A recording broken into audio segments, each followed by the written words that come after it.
We wanted to have a world in turmoil. Chaos starts to spread all over the world. Two big teams waging war against each other. You just want to destroy this other faction.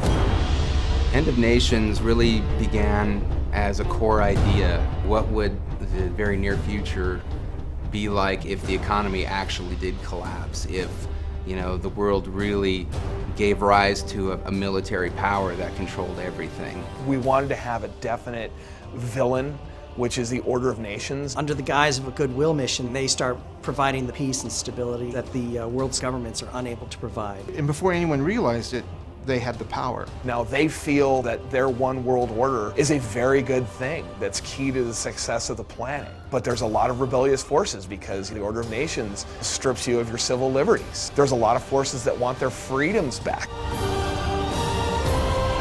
Moncur Dean was an assassin and an intelligence officer in the Order of Nations. Some of her friends decided that she was getting too powerful, and so they decided to say that she was a double agent. She was ultimately sentenced to death, but escaped and decides that she's going to form her own vision of what the Order of Nations was supposed to be, and that becomes the Shadow Revolution. Shadow Revolution is more like sleek hit and run, faster vehicles and strike vehicles, and a little bit more high-tech vehicles. Subterfuge, ambushes, they're really great at getting in there, doing a lot of damage, and then fading out before the enemy can retaliate.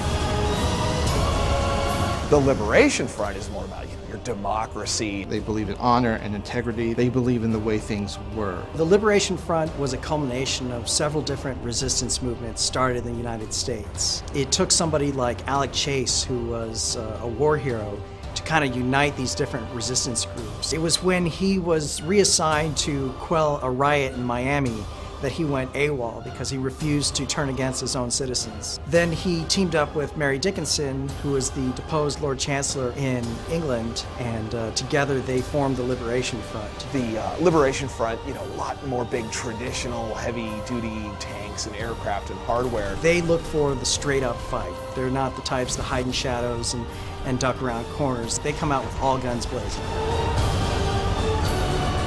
And so these two polarizing ideas keep these two factions in conflict. We wanted to have this place where people could rally with a side where they could battle against the other side. So, Shadow Revolution versus Liberation Front. But the real enemy is much larger and much more evil. And so somehow you've got to take this other enemy who has betrayed you, who has backstabbed you, who constantly fights and nips at your heels, and make him your friend temporarily and go fight this big bad.